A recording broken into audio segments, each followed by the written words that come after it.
Je voudrais aujourd'hui apporter ma contribution à une réflexion sur ce que c'est que pour l'humain la normalité. La normalité, elle est liée aux habitudes. C'est-à-dire que ce qui est normal pour un humain, c'est ce dont il a l'habitude. Alors on voit qu'en fonction de la société dans laquelle on vit, en fonction du milieu dans lequel on vit, en fonction de l'époque, eh bien, les habitudes sont différentes, donc la normalité est différente. Alors cette normalité, elle va aussi décréter une anormalité.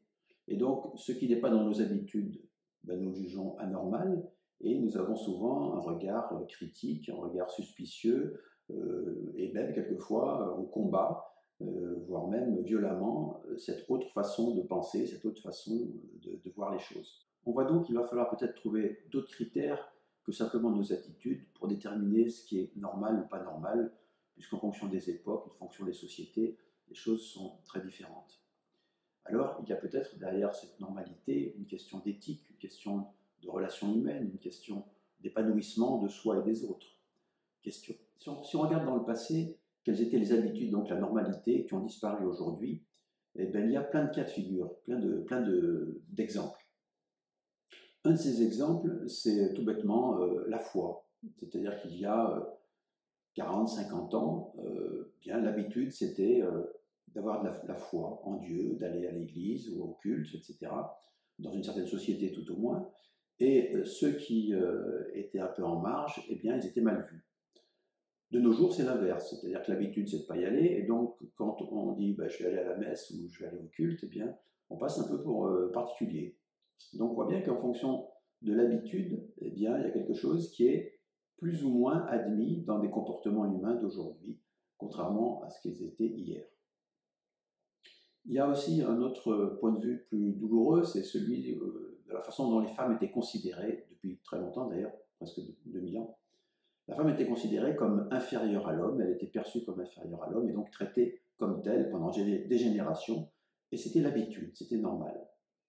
Je ne vais pas rentrer dans les détails qui sont plutôt très douloureux de toute cette histoire entre hommes et femmes, mais juste pour illustrer les choses, il faut savoir que le droit de vote a été accordé aux femmes en 1945, donc vous voyez c'est très récent, et elles ont eu le droit de travailler au-delà de l'autorisation du mari, sans l'autorisation du mari, et d'avoir un compte en banque en 1965.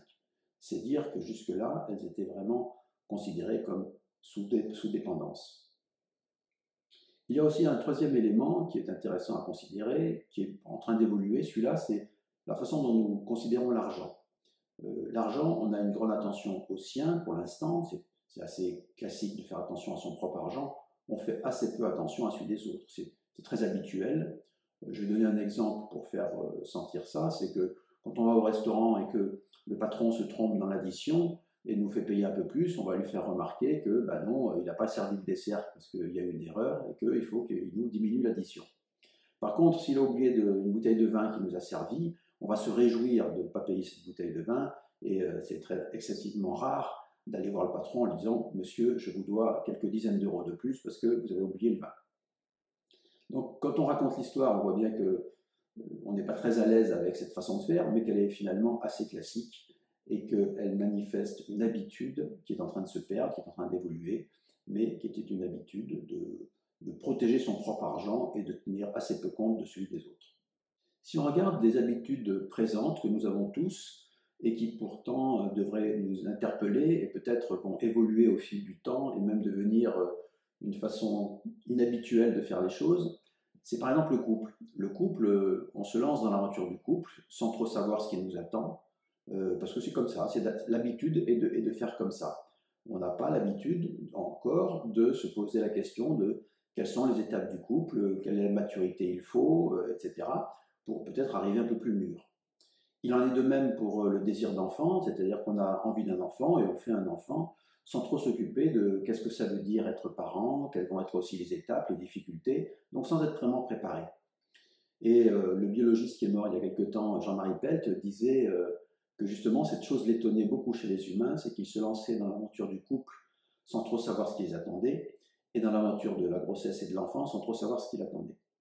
Et donc on voit bien que cette habitude humaine va peut-être évoluer, et que dans quelques générations, nous aurons une grande attention à comment se préparer avant de faire un couple et comment nous allons nous préparer avant d'avoir un enfant. On a vu des aspects de l'humain, des habitudes humaines qui lui faisaient considérer la femme d'une certaine façon, l'argent d'une certaine façon, etc.